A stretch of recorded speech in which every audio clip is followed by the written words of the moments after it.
Marcos capítulo 6, a partir do versículo de número 30.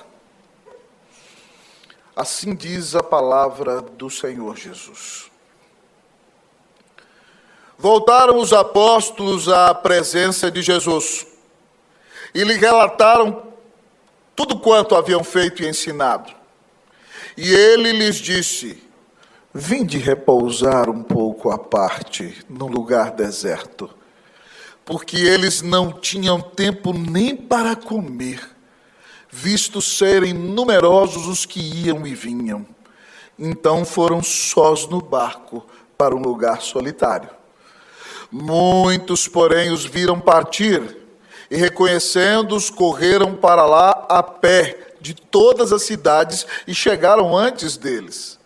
Ao desembarcar, viu Jesus uma grande multidão e compadeceu-se deles, porque eram como ovelhas que não têm pastor, e passou a ensinar-lhes muitas coisas. Em declinando a tarde, vieram os discípulos a Jesus e lhe disseram: é deserto esse lugar, e já avançada a hora, despede-os para que, passando pelos campos ao redor e pelas aldeias, comprem para si o que comer. Porém ele lhes respondeu: dai-lhes vós mesmos de comer. Disseram-lhe: iremos comprar 200 denários de pão para lhes dar de comer? E ele lhes disse: quantos pães tendes? E de ver. E sabendo eles, responderam: 5 pães e 2 peixes. Então Jesus lhes ordenou que todos se assentassem em grupos sobre a relva verde. E o fizeram, repartindo-se em grupos de 100 em 100 e de 50 em 50. Tomando ele os 5 pães e 2 peixes, erguendo os olhos ao céu, os abençoou. E partindo os pães, deu-os aos discípulos para que os distribuísse, e por todos repartiu também os 2 peixes. Todos comeram e se fartaram. Todos comigo, 43 e 44. E ainda recolheram 12 cestos cheios de pedaços de pão e de peixe. Os que comeram dos pães eram 5.000 homens. Oremos ao nosso Deus. Querido Deus eterno Pai, nessa noite nós te bendizemos pela tua palavra. Ela foi lida, Deus, ó Pai, e o Senhor é Deus vivo que fala conosco por meio das tuas escrituras. Agora, grande Deus, pedimos a iluminação do Teu Espírito. A unção do Teu Espírito habita em nós. E agora, então, pedimos ao Senhor que abra o nosso entendimento.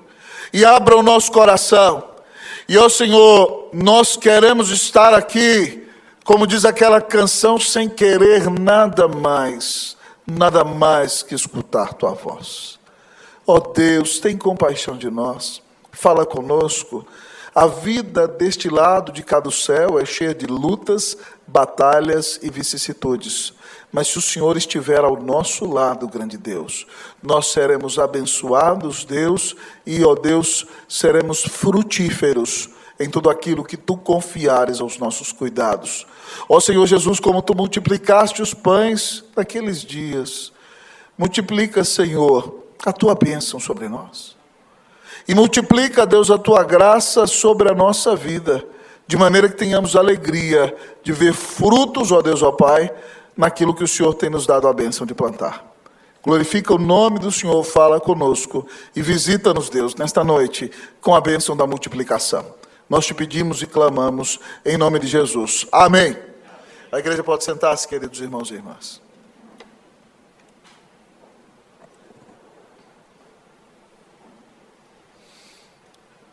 Qual pastor, em sã consciência, não quer que a sua igreja cresça? Todos nós pastores que amamos o Senhor Jesus, amamos o Evangelho do Senhor Jesus e amamos aqueles pelos quais Cristo morreu, queremos ver a igreja crescendo, porque Cristo morreu na cruz do Calvário para salvar os seus eleitos. E quando nós pregamos o Evangelho e homens são resgatados das garras do inimigo e trazidos para o reino do Filho do amor de Deus, o nosso coração se regozija, porque Cristo deu sua vida na cruz do Calvário para salvar os seus eleitos. Mas quem de nós não deseja ser abençoado? Quem Quem de nós não deseja plantar e colher? Quem de nós não deseja ver o Senhor abençoando a obra das suas mãos? Quem de nós não deseja ver o Senhor multiplicando os frutos na nossa vida para a honra e para a glória do nome do Senhor Jesus? Nesse texto maravilhoso, queridos irmãos e irmãs, nós vemos o Senhor Jesus realizando um milagre impressionante, o milagre da multiplicação de pães e de peixes. O Senhor Jesus tinha mandado os seus 12 discípulos numa viagem missionária. Deu a eles autoridade para expelir demônios, deu a eles autoridade para pregar o Evangelho e abençoar toda aquela região da Galileia na qual eles estavam. E eles saíram para aquela viagem missionária e foram uma bênção maravilhosa. E quando chegaram, contaram para Jesus seu testemunho. Naquele ínterim, o Senhor Jesus ficou sabendo da morte do seu primo, João Batista, que teve a sua cabeça cortada por ordem de Herodes, a pedido de Salomé. Então, quando os discípulos se achegam ao Senhor Jesus, ele os leva para um lugar deserto para descansar. E, não obstante, ele vai para aquele lugar e a multidão sabe que ele vai para ali. Então, enquanto ele vai pelo mar da Galileia, provavelmente saindo de Cafarnaum, ele vai para Betsaida, o povo vai correndo pelo caminho e dá a volta. E quando Jesus chega lá, a multidão está ali. E ele então tem compaixão da multidão e prega para abençoar o coração dela.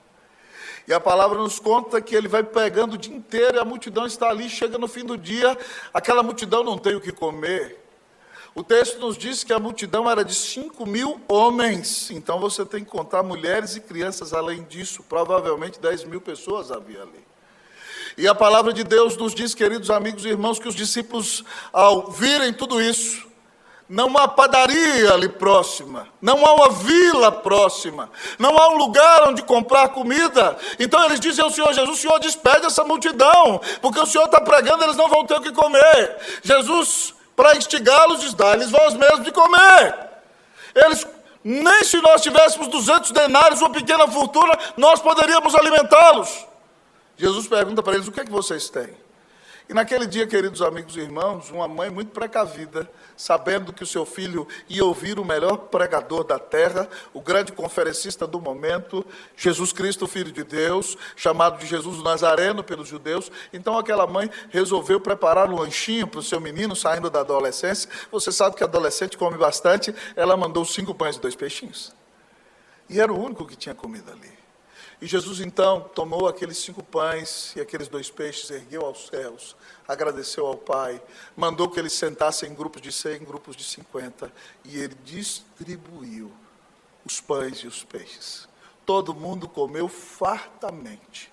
E a Bíblia nos diz que ainda sobejaram 12 cestos cheios de pães e de peixes. Que milagre maravilhoso.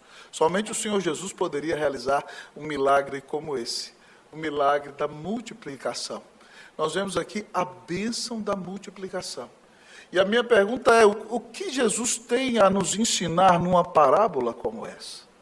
A nós que desejamos que o Senhor multiplique as suas bênçãos sobre nós. O que nos ensina a bênção da multiplicação?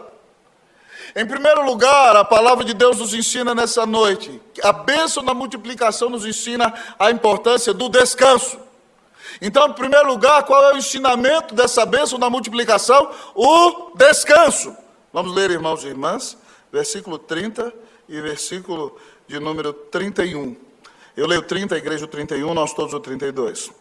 Voltaram os apóstolos à presença de Jesus e lhe relataram tudo quanto haviam feito e ensinado. Vocês.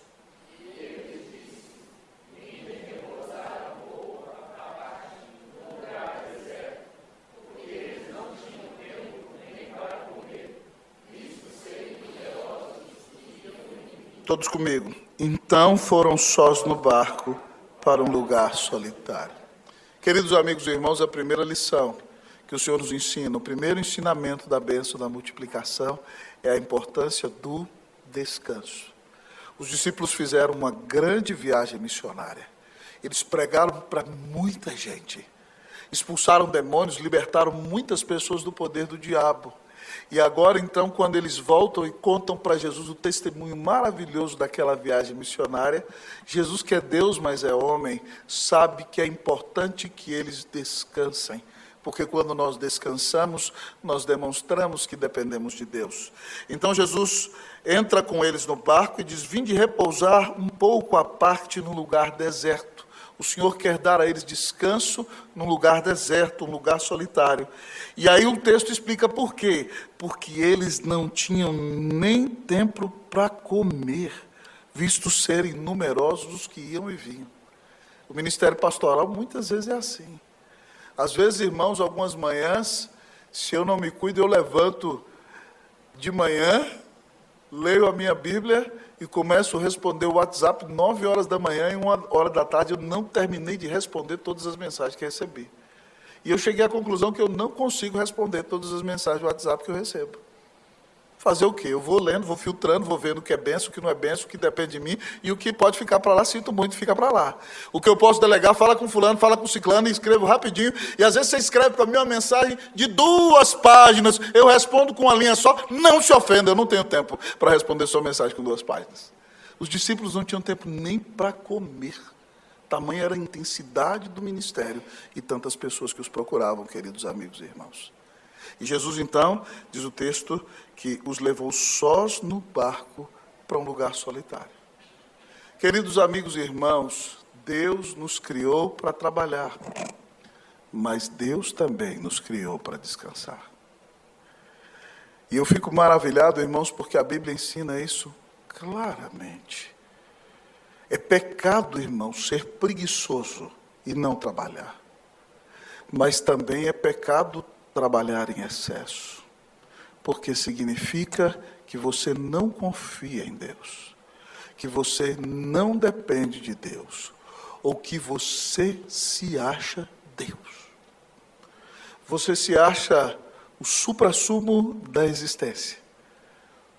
Quando eu era menino, tinha um macaquinho na bala chita, e aí você se acha o bonitão da bala chita, Aquele macaquinho que está ali aparecendo, eu tenho que fazer, Deus precisa de mim. E Deus não precisa nem de mim, nem de você. Quando nós descansamos, nós reconhecemos a nossa limitação. Quando nós descansamos, nós reconhecemos que dependemos de Deus. Quando nós descansamos, nós reconhecemos que nós não podemos mudar o mundo. Quando nós descansamos, nós reconhecemos que somos frágeis. E se nós não descansamos, e eu falo para você por experiência própria, Deus dá um jeito de nos fazer descansar. Ou Ele nos dá uma dor de cabeça, ou Ele nos faz ter uma ânsia de vômito, ou Ele nos dá um revertério intestinal, para que nós, amados irmãos, descansemos. E se nós não aprendemos, então Ele nos dá uma enfermidade um pouco mais intensa, para que nós entendamos que nós não somos a razão de existir deste mundo. Nós não somos indispensáveis. Nós temos que depender de Deus. A Bíblia nos diz que Deus criou o mundo em 6 dias, e no 7º Ele descansou. A palavra Shabat, no hebraico, de onde vem a nossa palavra sábado, significa descanso. Deus não se cansou como nós nos cansamos, irmãos, mas Ele parou no 7º dia para exaltar-se a si mesmo e contemplar a glória da criação que Ele tinha feito para a sua própria glória. Quando Cristo ressuscita, o dia do descanso para nós não é mais o último dia da semana, o Shabat. Mas porque Cristo é o nosso Shabat, Ele é o descanso da nossa alma, Ele é a nossa paz, e Ele ressuscita no primeiro dia da semana, então agora para nós esse é o dia do Senhor. Eu não sei se você sabe, a palavra domingo vem do latim dominico, que significa literalmente dia do Senhor. É o dia em que o Senhor ressuscitou. É por isso que a Igreja de Cristo cultua nesse dia. Todo domingo nós celebramos a ressurreição do Senhor. e porque nós sabemos que o nosso Senhor venceu a morte, nesse dia descansamos, nesse dia o adoramos, e nele temos a nossa paz. Quando nós reconhecemos, irmãos, a nossa falibilidade, e a nossa limitação e a nossa incapacidade de realizar tudo o que precisa ser realizado, então, até na tribulação, nós conseguimos confiar no Senhor. Eu gosto da frase do rei Davi, que no Salmo 4 está sendo perseguido por inimigos ao redor, e ele diz no Salmo 4:8: em paz me deito e logo pego no sono, porque só tu, Senhor, me fazes repousar seguro. É assim com você? Eu estou numa situação que eu nem em paz me deito, em paz me sento. Às vezes eu chego em casa à noite no sofá, sento e pá. A Dani, papai, o senhor só sabe dormir quando chega, dormir. Mas, irmãos, isso é um sinal de que nós somos frágeis. E nós precisamos descansar. Não ache que você é o suprassumo da existência. Para continuar sendo bênção, você precisa ter momentos de descanso. Você precisa parar.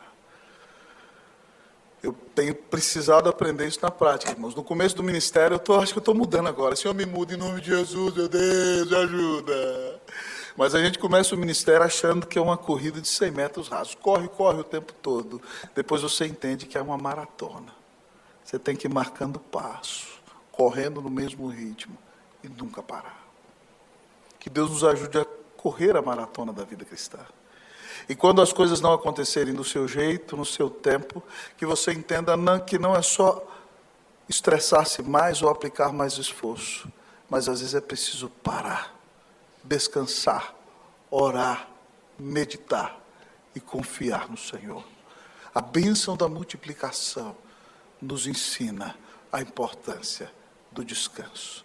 Você tem descansado no Senhor? Quando você para descansar o corpo, isso é uma ilustração de que a sua alma precisa descansar no Senhor. Como cantamos aqui, sei que a tua fidelidade leva a minha vida mais além do que eu posso imaginar. Sei e não posso negar que os teus olhos sobre mim me enchem da tua paz. Você está cheio de paz nesta noite. A sua alma descansa no Senhor. A minha oração é que a paz de Deus, que excede todo entendimento, guarde o seu coração e a sua mente em Cristo Jesus. Amém. Que o Senhor te encha de paz. Amém, meu irmão? Que você descanse na hora certa, sem peso na consciência. Na certeza de que a palavra de Deus diz que inútil vos será repousar tarde, comer o pão que penosamente grajeastes aos seus amados, Deus o dá enquanto dormem. Enquanto você dorme, Deus está te sustentando. Enquanto você dorme, Deus está te abençoando. Então você não vai levantar amanhã cedo, na segunda-feira, achando que você é Deus. E não vai trabalhar achando que você é Deus, dizendo, o mundo, se eu não trabalhar, para. Não. Você vai levantar e vai trabalhar para a glória de Deus. Porque Ele te deu dons e talentos e trabalho para que você o glorifique. Com essa consciência, então, você trabalha e na hora certa você para e descansa. Porque o seu descanso é Jesus. Ele é o teu Senhor. Ele é a tua paz. Estou pregando para mim mesmo. Nós vivemos na cidade mais agitada desse país. E nós precisamos descansar. Meus amigos do Sítio Síria, amados irmãos, estão dando cursos de plantação de igreja em todo o país. E eles têm uma metodologia de avaliação das idolatrias de cada cidade. E eles fizeram uma pesquisa em São Paulo, no Rio de Janeiro e em Goiânia. Em Goiânia, o ídolo mais frequente que eles acharam foi a aparência. O pastor que aplicou o exame e disse o seguinte, disse que o goiano fala que ele pode morar num barraco, mas se ele tiver uma Hilux do ano, está tudo bem. Para ele importa a aparência. No Rio, o ídolo que mais se destacou foi a sensualidade, a cadência, né? A experimentação do prazer. Sabe qual foi o maior ídolo da nossa cidade? O trabalho, a idolatria do trabalho. Em São Paulo, as pessoas idolatram o trabalho. Trabalham além da conta, nem sempre conseguem o dinheiro que querem, adoecem e morrem, porque muitas vezes não confiam no Senhor.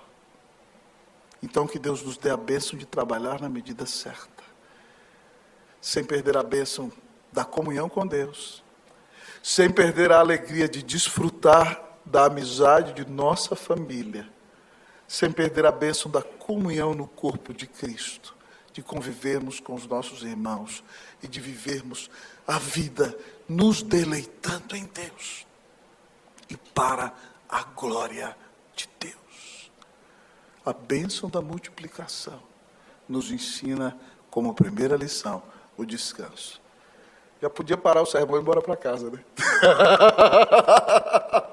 Já tocou na veia da nossa idolatria em São Paulo. Mas o texto continua a nos apresentar a bênção da multiplicação. E o segundo ensinamento, amados irmãos, que a bênção da multiplicação nos apresenta é a compaixão. É extremamente importante ter no coração compaixão. O texto nos diz que Jesus foi com seus discípulos para um lugar solitário para descansar. Mas a multidão está carente, desesperada, como ovelha que não tem pastor. E o versículo de número 34 diz que ao desembarcar viu Jesus uma grande multidão e compadeceu-se deles. A palavra usada para compadecer é literalmente as entranhas lhe deram volta. Ele teve as suas entranhas constrangidas. Ele sentiu uma dor por eles. Compadeceu-se deles porque eram ovelhas que não têm pastor. Aquelas pessoas não estavam só desejando curas, elas tinham fome na alma. Elas queriam conhecer a Deus, ouvir a voz de Deus, e Jesus passou a ensinar-lhes muitas coisas. Ele precisava daquela folga, mas a situação foi tão desesperadora que ele parou a folga e pregou o dia inteiro para a multidão. Porque ele teve compaixão daquelas pessoas desesperadas. O Senhor, irmãos, é compassivo. Ele se compadece de nós em nossas necessidades. E nós devemos ter a compaixão do Senhor. É a compaixão do Senhor que o moveu a vir ao mundo para nos salvar. Foi a sua compaixão. E é a compaixão do Senhor na nossa vida que nos move a sair de nós mesmos e nos leva em direção ao outro, para que nós sejamos uma bênção em sua vida. A palavra de Deus no Evangelho de Mateus, do capítulo 9, conta para nós como foi o ministério de Jesus na Galileia. Diz a Bíblia que ele percorria de cidade em cidade, de aldeia em aldeia. E ele chegava na sinagoga, abria a escritura e ensinava nas sinagogas deles. Na praça, para todo mundo, ele pregava o evangelho do reino. E ele curava toda sorte de doença e enfermidade do povo, e a multidão só se multiplicava. E diz o texto que ele olhou para a multidão e teve compaixão dela, a mesma expressão aqui, suas entranhas se comoveram, porque elas estavam aflitas e exaustas, sobrecarregadas, angustiadas, como ovelhas que não têm pastor. Então ele chamou os discípulos e disse: olhem aqui, olhem os campos que nós precisamos colher, a seara é muito grande, vocês trabalhadores são poucos, orem ao Senhor da seara para que envie trabalhadores à sua seara. Jesus se compadeceu. E por isso ele não ficou ensimesmado. Ele, é como diz o cântico, não ficou longe lá no céu sem se importar comigo. Mas ele desceu da glória, como diz o cântico de Guilherme Kerr, desceu da glória e homem se fez. Varão de dores, servo sofredor, padeceu. Sim, Jesus padeceu. Jesus foi tão compassivo, irmãos, que não só veio ao mundo e pregou o evangelho, Não só curou nossos enfermos, mas a Bíblia diz que Ele e o Pai são tão compassivos que Deus amou ao mundo de tal maneira que deu o seu Filho unigênito, para que todo aquele que nele crê não pereça, mas tenha a vida eterna. A compaixão de Jesus o moveu a sair de si mesmo, a vir a este mundo e dar sua vida na cruz do Calvário, para pagar os nossos pecados. Irmãos, se nós somos inundados com a compaixão do Senhor, nós não podemos viver só para nós. Nós temos que dedicar a nossa vida para pregar o Evangelho. Nós temos que dedicar a nossa vida para abençoar aqueles pelos quais Cristo morreu. Nós temos que ser um instrumento para anunciar a salvação. Porque nossos amigos, nossos familiares, nossos colegas de trabalho que estão vivendo entregues à própria sorte e caminhando a passos largos para o inferno, eles precisam de compaixão. E para receberem a compaixão do Senhor Jesus, eles precisam da nossa compaixão para que preguemos o Evangelho para eles. Nós precisamos amá-los, ainda, queridos amigos e irmãos, que eles se levantem contra nós. Nós temos que sair de nós mesmos e nos compadecermos deles e pregar o Evangelho para eles, porque eles só podem ser libertos das garras do diabo, só podem ser perdoados de seus pecados, só podem ser arrancados da porta do inferno e levados para o céu de Deus, se eles ouvirem o Evangelho do Senhor Jesus. Irmãos, nós só temos Cristo no Brasil, porque Deus fez com que alguém se compadecesse lá nos Estados Unidos e viesse pregar o Evangelho para nós. E quando tentam dissuadir Simon de não vir ao Brasil, ele está com o coração tão cheio de compaixão que diz que o lugar mais perigoso é o lugar mais seguro quando você está no centro da vontade de Deus. Irmãos, algumas décadas atrás eu li um livro maravilhoso chamado O Pentecoste Coreano. A Coreia viveu várias histórias de avivamento. E o primeiro deles aconteceu em Pyongyang, que hoje, infelizmente, é a capital da Coreia do Norte.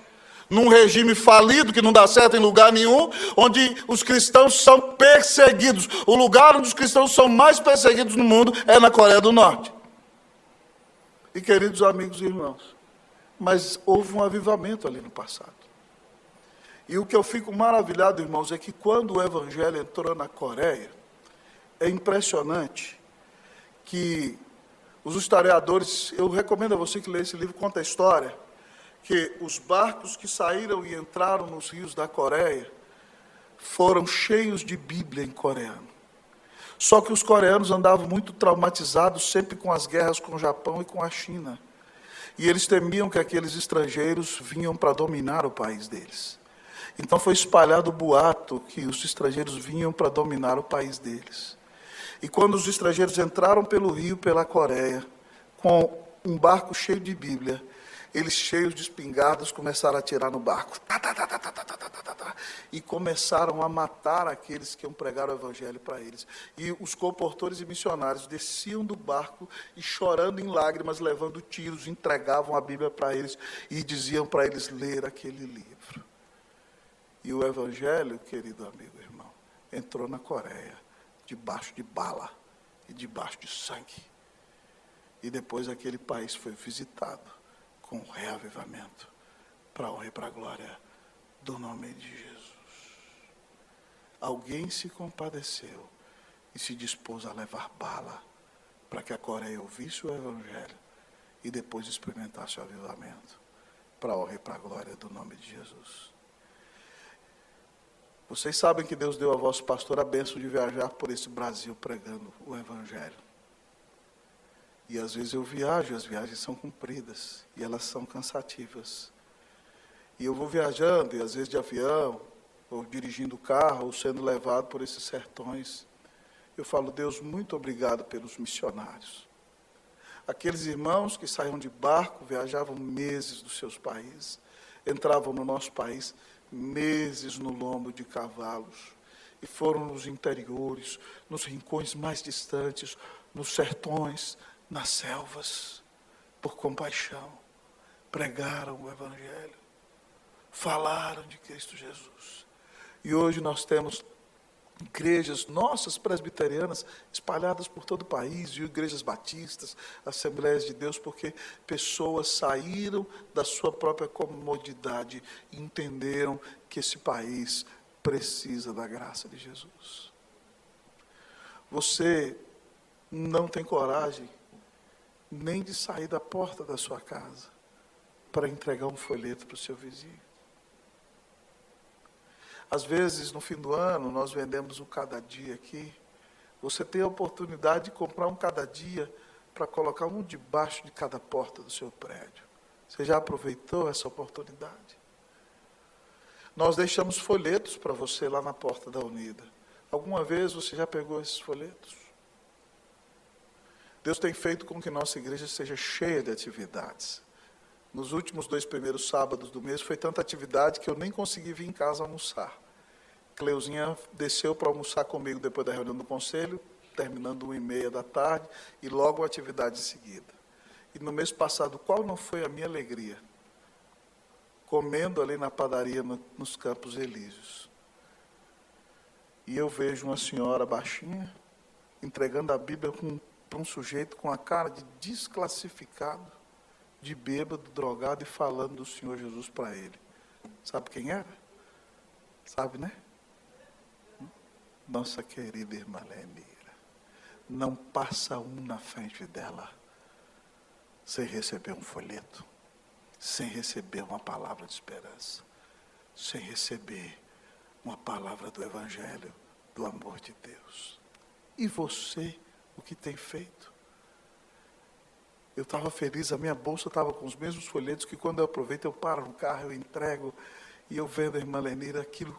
Eu falei, olha lá, Cleusa, olha lá, Rosta, que bênção maravilhosa. Cada um de nós, irmão, pode ser uma bênção nas mãos de Cristo Jesus. Para ter uma vida de multiplicação espiritual, você tem que ter compaixão dos pecadores e mostrar a eles o Evangelho da salvação do Deus que nos amou e deu seu Filho na cruz para pagar os nossos pecados.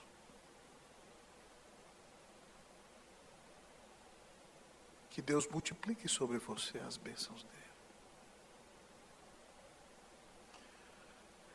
Pastor, que bênção a multiplicação. O que Jesus nos ensina com a bênção da multiplicação? Em primeiro lugar, ele nos ensina o... Não ouvi? Segundo, compaixão. Terceiro, ele nos ensina a limitação.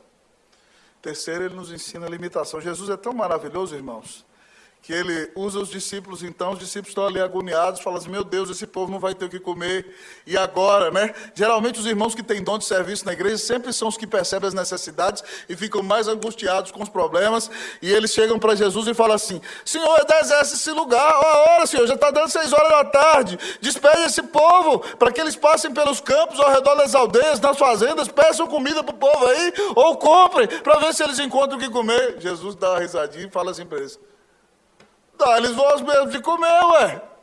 Vocês não são os apóstolos de Jesus? Dá-lhes vós mesmos de comer, disseram. Iremos comprar 200 denários de pão para lhes dar de comer. Jesus disse, quantos pães tendes? E de ver. E sabendo eles, responderam, 5 pães e 2 peixes. Irmãos, terceira lição clara para nós, limitação. O que Jesus mostra? Que nós somos limitados. Se nós somos limitados e não temos todos os recursos necessários, o que nós devemos fazer? O que eles fizeram.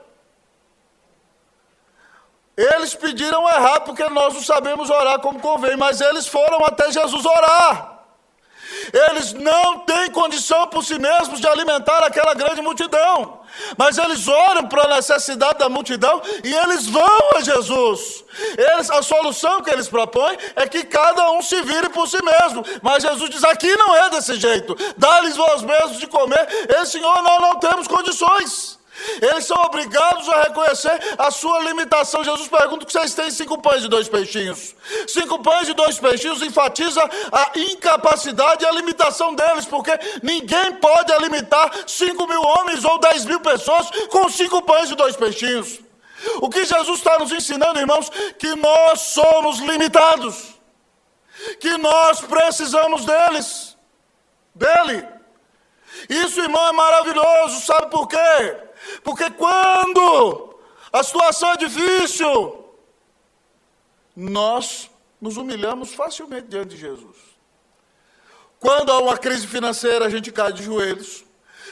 Quando há uma pandemia, nós jejuamos, oramos, fazemos culto doméstico dentro de casa, nos arrependemos de todos os nossos pecados. Mas quando Deus nos dá abundância, aí o perigo acontece. Um dia desses, de madrugada, estava dormindo, acordei, pá, do nada. Deus tem nos abençoado como igreja unida. Mas o Senhor me acordou e falou assim: agora é hora de estar mais humilhado, meu filho. Veio na minha cabeça. Eu pensei na hora, uau, como o Senhor tem nos abençoado. Ainda ontem no conselho, nosso presbítero Cleverson deu um testemunho de como Deus tem abençoado a nossa igreja. Quantas pessoas foram recebidas em tanto tempo. Ele apresentou essa contagem a nós. E aí no meio da madrugada eu acordei. Pá, agora é o momento de estar mais humilde. É o momento de estar de joelhos. E Deus me acordou de madrugada para orar. Porque nós não temos o poder de converter ninguém. E se a igreja está crescendo é por obra do Espírito Santo de Deus. E toda a glória do Senhor. Nós somos limitados. Irmãos, o sucesso é um grande perigo. Eu tenho visto pessoas que eram simples, eram humildes, eram pessoas de fácil trato, quando elas não tinham nada e andavam com a mão na frente e outra atrás. E quando elas se tornam bem-sucedidas, isso se torna um grande problema. Porque elas acreditam, como diz o espanhol, ellas le creen al cuento. Começam a achar que são boas. Começam a achar que chegaram onde chegaram por sua própria capacidade. Até que o Senhor vem e lhes dá uma rasteira, um puxão de orelha, uma cajadada na perna, para que elas entendam que elas não são nada.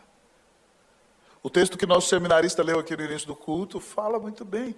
Jesus diz: eu sou a videira, vocês os ramos.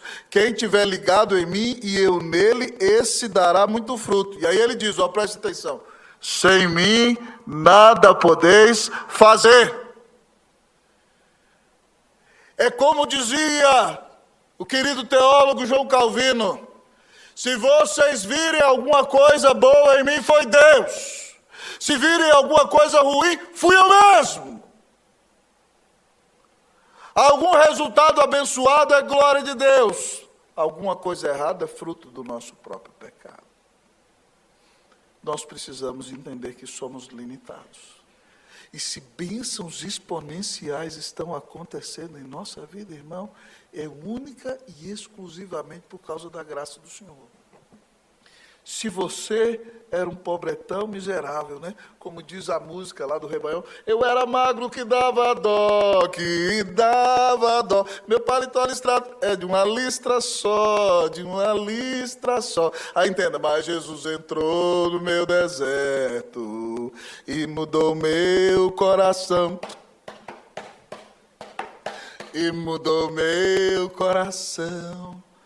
Você só não está na sarjeta, só não está na Cracolândia, só não está no prédio da prostituição de São Paulo, porque a graça de Jesus te alcançou. Eu e você não somos melhores do que ninguém, e nós precisamos entender que nós somos pecadores, miseráveis, limitados, e se coisas boas têm acontecido em nossa vida, é única e exclusivamente por causa da graça de Jesus. Então, dê toda glória ao Senhor. Humilhai-vos na presença do Senhor, e Ele vos exaltará. Você só chegou onde chegou, porque Deus te colocou lá. Sai do salto, bota o joelho no chão, e humilhe-se na presença do Senhor. Que Deus te abençoe com multiplicação. E que você se humilhe, ore e busque Jesus cada vez mais e mais. Pastor, qual é outra lição da bênção, da multiplicação? Primeira lição qual é? Repita, vamos lá. Segunda. Terceira. Quarta. Gratidão. O texto nos diz, irmãos, versículo de número 39. Vamos ler comigo, 39 até o 41. Eu leio 39, a igreja de 40, nós todos 41. Então Jesus lhes ordenou que todos se assentassem em grupos sobre a relva verde. Vocês.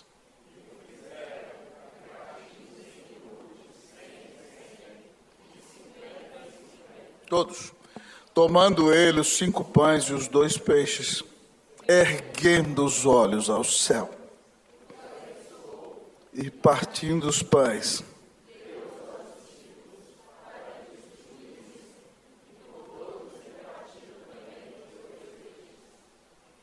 aleluia, louvado seja Deus. Irmãos,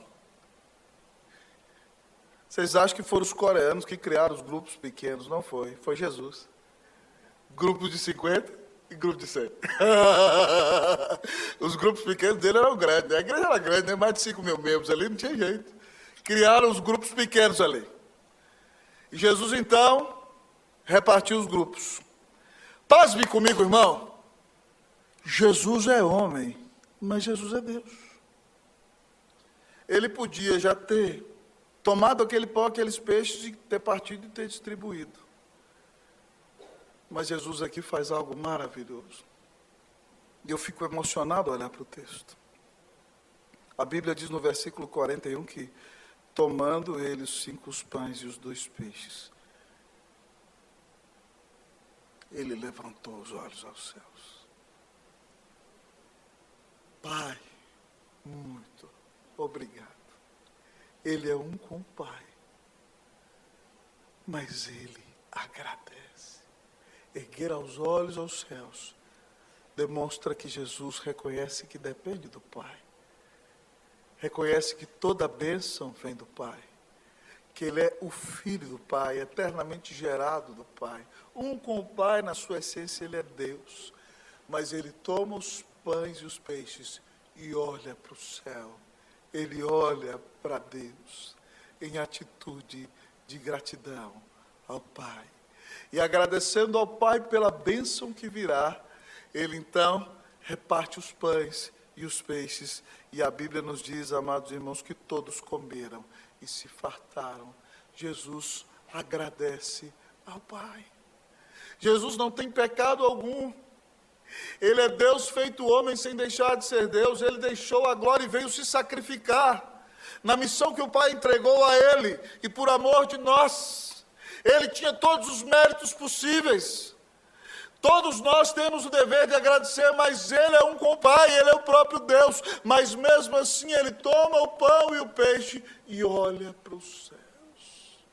Ele agradece a Deus.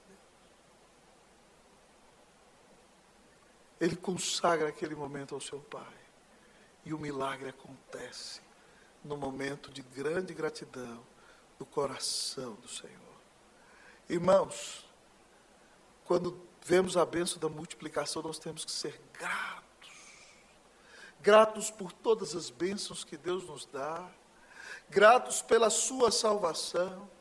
Gratos pelo perdão de pecados, gratos pela vida eterna, gratos pelo cuidado do Senhor para conosco, porque nem um fio de cabelo cai da nossa cabeça sem a permissão do Senhor, e todos eles estão contados, porque, queridos irmãos e irmãs, o Deus que veste os lírios do campo, o Deus que abençoa as aves e sustenta os corvos, é o Deus que nos alimenta, é o Deus que nos sustenta, é o Deus que nos dá vida. É o Deus que nos dá trabalho, é o Deus que nos dá talentos, é o Deus que nos dá família, é o Deus que nos sustenta, é o Deus que nos amou e deu o seu Filho numa cruz para nos salvar. Nós temos que ser as pessoas mais agradecidas. Jesus agradece antes da multiplicação dos pães. Quando eu vejo Jesus fazendo isso aqui, eu lembro daquela música. Agradece ao Pai pelas coisas que Ele fez, e agradece pelas coisas que fará.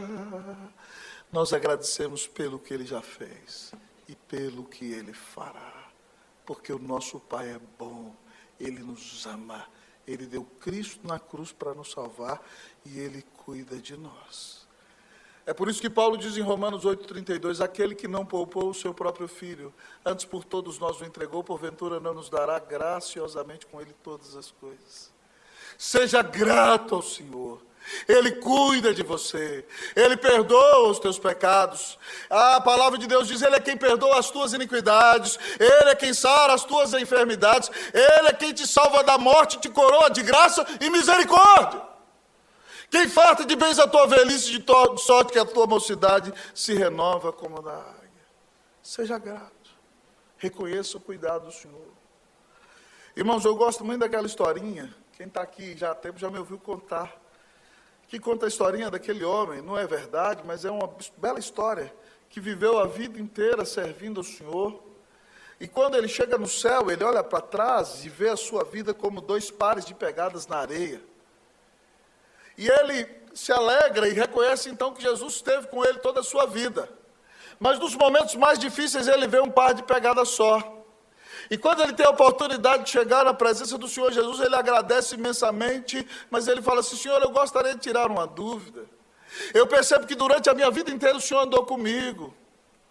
Mas nos momentos mais difíceis da vida eu vejo só um par de pegadas na areia. Senhor, por que naquele momento o Senhor me abandonou? E o Senhor Jesus diz para ele, meu filho, eu nunca te abandonei. Naquele momento, eu te carreguei no colo.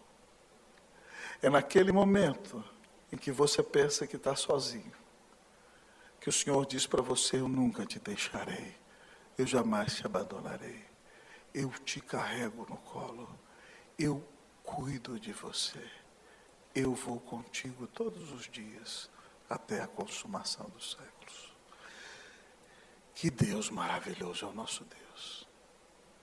Você está reclamando de alguma coisa? Você está murmurando?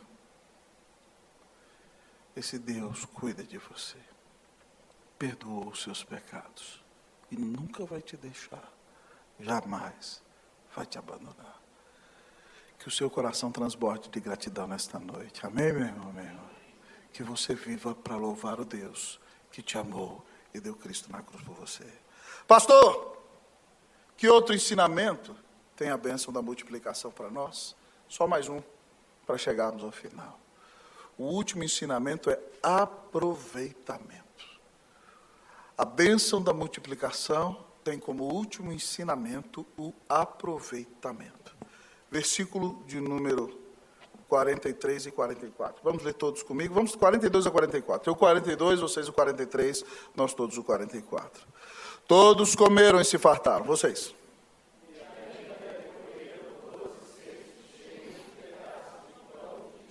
Todos comigo. Os que comeram dos pães eram 5.000 homens. Irmãos, aqui é uma bênção maravilhosa. Todo mundo comeu. Se fartaram, ficaram com a barriga cheia. Empapuçados, a gente fala lá no interior de Minas Gerais, né? Comeu, dá até aquele soninho assim, dá vontade de você deitar e dormir. Né? Todo mundo de barriga cheia. Eles podiam ter largado o resto ali, né, na beira da praia, no chão, mas não. A Bíblia diz, amados irmãos, que eles aproveitaram ainda 12 cestos cheios de pães e de peixe. E os que comeram eram 5.000 homens, e ainda havia mulheres e crianças. Ou seja, com provavelmente 10.000 pessoas comendo, eles não deixaram os pães e os peixes jogados ali, não houve desperdício, irmãos. Houve aproveitamento.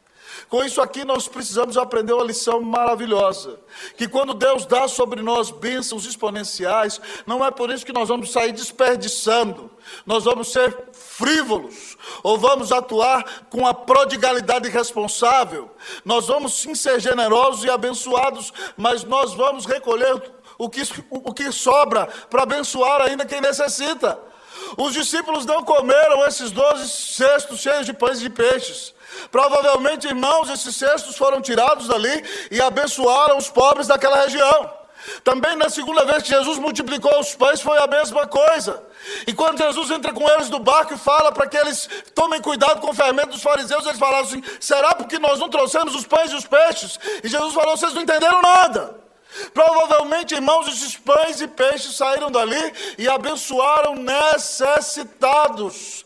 Eles aproveitaram a bênção, isso que eu quero dizer, e não guardaram a bênção somente para eles. Mas eles tomaram a bênção, aproveitaram o que sobrou e abençoaram outras pessoas. Quando Deus multiplica a bênção sobre nós, nós não podemos ser egoístas, nós não podemos ser egocêntricos, nós não podemos guardar só para nós, mas nós temos que abençoar outras pessoas. Significa então que, como dizia Calvino, quando você tem o seu sustento, quando Deus te dá o seu salário, Calvino ensina claramente, é para que você dê uma vida digna à sua família. Depois, para que você invista na obra de Deus, dê o seu dízimo, dê as suas ofertas. Terceiro, para que você abençoe os necessitados. E quarto, para que você faça uma poupança. Essa é a nossa ética reformada e calvinista de administrar dinheiro. Não é só para você amealhar, juntar, e daqui a pouco você morre e tem milhões na conta, e quem sobrar não vai saber o que fazer com isso. Você junta para a glória de Deus, para comprar uma casa, para poder ter umas boas férias, mas no meio daquele que você oferta para a igreja e abençoa a sua família, tem que ir algum para o necessitado, tem que ir algum para a obra missionária. Talvez você fale assim: mas pastor, eu não tenho dinheiro sobrando. Eu quero contar para vocês o testemunho de um povo que era muito mais pobre do que todos vocês que estão aqui. A igreja de Filipos. E Paulo, quando escreve para a igreja de Corinto, repreendendo a igreja de Corinto, porque ela era miserável, ela era rica, mas não tinha generosidade nenhuma, ele escreve assim o testemunho dos filipenses em 2 Coríntios 8. Também, irmãos, vos fazemos conhecer a graça de Deus concedida às igrejas da Macedônia, Filipos, Tessalônica, porque no meio de muita prova de tribulação, manifestaram abundância de alegria. Presta atenção aqui, ó. E a profunda pobreza deles, era profunda a pobreza deles, superabundou em grande riqueza de sua generosidade. Porque eles testemunham eu na medida de suas posses e mesmo acima delas, se mostraram voluntários, pedindo-nos com muitos rogos a graça de participarem da assistência aos santos. Pastor, deixa a gente ofertar para as igrejas da Judeia. Pastor, nos deixe investir na obra missionária. Eu nunca vi isso, irmãos. Aqui o texto está dizendo que uma igreja de gente profundamente pobre pegava parte do que tinha e dizia: pastor Paulo, deixa a gente ofertar, a gente quer ter alegria de participar da oferta para os crentes lá da Judeia e para a igreja de Jerusalém. A gente quer ter alegria de ofertar e abençoar os necessitados e participar da bênção da igreja de Cristo, porque as igrejas da Judeia passavam por grande miséria. E Paulo motiva as igrejas da Europa a fazerem isso, para mostrar o vínculo que as igrejas têm uma com a outra, que a igreja de Cristo é uma só. E eles mesmos, sem ter, acima do que podiam, com alegria, irmãos, eles mandavam as suas ofertas, como culto a Deus, para abençoar os irmãos necessitados, para abençoar a obra de Deus. Nada se perdia, nada era torrado de maneira irresponsável. Era para abençoar quem necessita. Pastor, por que eles fazem isso? Com quem eles aprenderam isso? Paulo dá o testemunho. Com quem eles aprenderam? E com quem os coríntios devem aprender? No versículo 9 ele diz: pois conheceis a graça de nosso Senhor Jesus Cristo, que sendo rico, se fez pobre por amor de vós, para que pela sua pobreza vós vos tornasseis ricos. Jesus, sendo o mais rico de todos, ninguém é tão rico como ele, abandonou sua riqueza e se fez pobre. E por causa da pobreza dele, nós nos tornamos ricos. Porque ele renunciou e abriu mão de tudo que tinha e deu a sua vida. Nós recebemos a maior riqueza. Eu quero perguntar para você, irmão, você tem tido o privilégio de investir na obra missionária? Quando Deus multiplica a bênção sobre você, você já ajudou algum necessitado? Aí você fala, reverendo, eu já dou o dízimo. Dízimo é obrigação. Eu dou o dízimo também. Mas além do dízimo, porque o dízimo a gente tem que trazer à casa do tesouro 10% daquilo que vem na nossa mão. Mas, você já abençoou a vida de alguém? Pastor, mas eu não estou sobrando. E quem disse que tem que ter sobrando? Os filipenses eram profundamente pobres. E davam. Se eles davam, você também pode dar. Entendi, irmão, que é desafio. A gente não dá para receber mais em troca. Nós não pregamos teologia de prosperidade. Mas eu quero dizer para você que Deus é extremamente generoso. Testemunho para você, alguns meses atrás, a conta lá em casa fechou assim. Falei, não vai dar, não vai dar. Apareceu alguém, um missionário precisando. Falei, Cleusa, 500 conto. Pá. Acabou. Falei, agora já é. Falei, Deus, eu doido mesmo. Naquela semana, Deus faz alguém me ligar e alguém deposita 2.000 na minha conta. 2.000. Eu não pedi, não liguei, não falei. A pessoa falou assim, quero te abençoar, reverendo. Eu falei, Deus, o que é isso? Hã? Ninguém é mais generoso que o Senhor. Nós temos que parar de ser mesquinhos, irmãos. Parar de ser tacanhos. Para nós queremos tudo de bom. Para o outro, mão fechada, o mínimo possível. Se puder sugar do outro e matar na unha, a gente mata. Misericórdia, irmão. Isso não é coisa de Deus, não. Cristo foi generoso e deu a vida dele na cruz por nós. Nós temos que saber aproveitar daquilo que Deus nos deu. Para abençoar a obra missionária.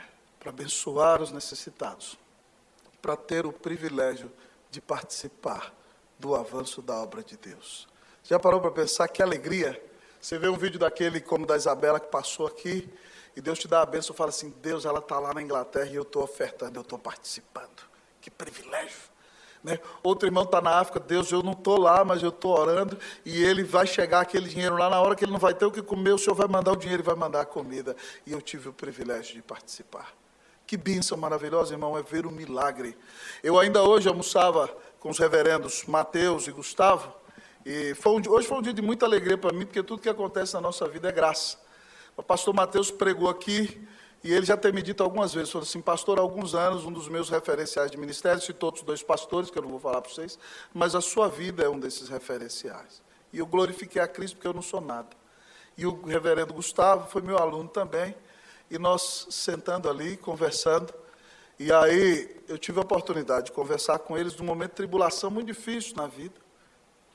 Vindo de uma região, uma igreja que tinha me prometido alguma coisa, eles falavam de um pastor que tem um caráter desafiador, e eu não tinha o que comer naquela semana, e aquele pastor tinha me prometido alguns recursos, e eu liguei e falei, pastor, eu não tenho o que comer. Ele falou, se vira, seminarista, não passa fome.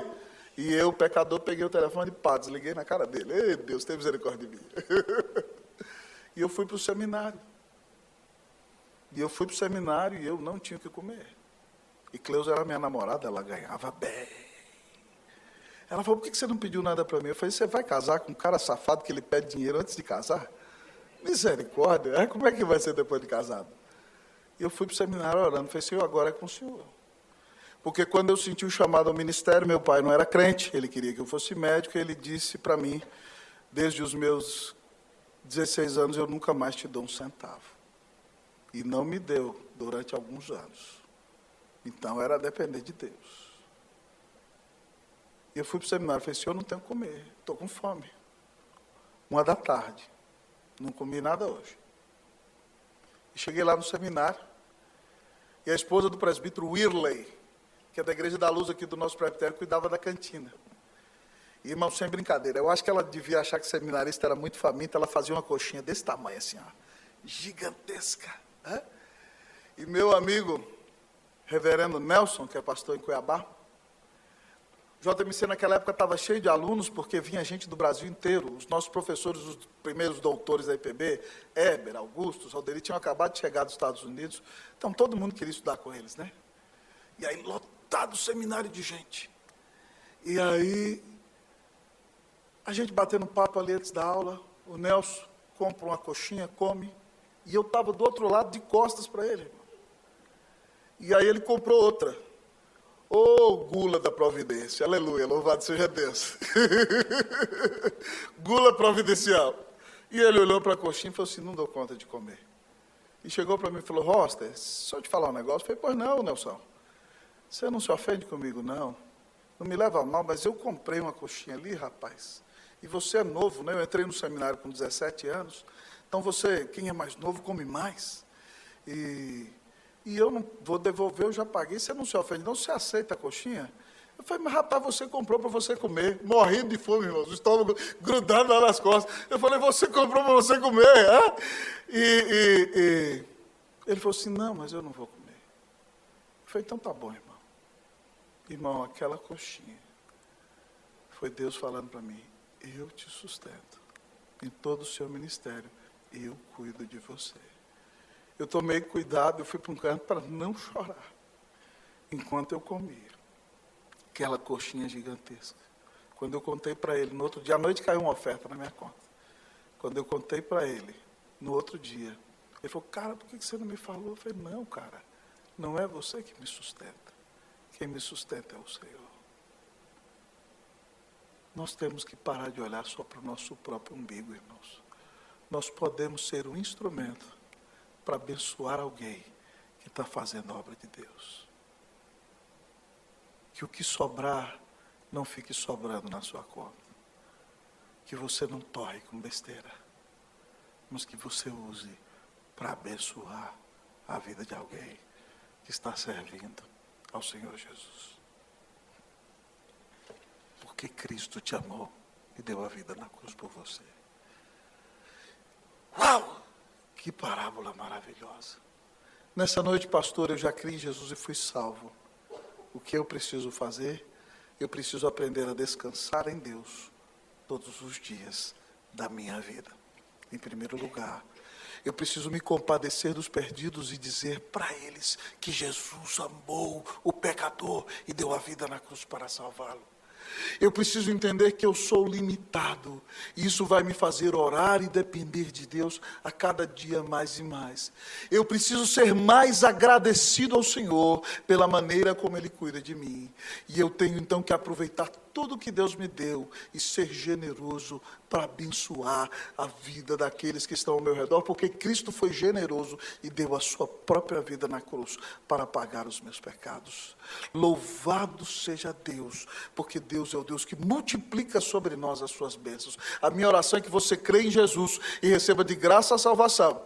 E tendo recebido então essas bênçãos multiplicadas em sua vida, que você descanse no Senhor, como você ouviu nessa noite, em nome de Cristo Jesus. Descanse no Senhor, compadeça-se dos demais. Entenda que é limitado e busque ao Senhor. Agradeça pelas bênçãos que tem recebido e em nome de Jesus seja generoso, porque o Senhor foi generoso com você. Que Deus multiplique sobre a tua vida as suas mais ricas bênçãos. Que Deus multiplique sobre a sua vida as suas doces graças. Que Deus multiplique sobre você a alegria de servir a Jesus e ser uma bênção nas mãos do Senhor. Que Deus te abençoe ricamente em nome de Jesus, para a glória de Jesus. Amém.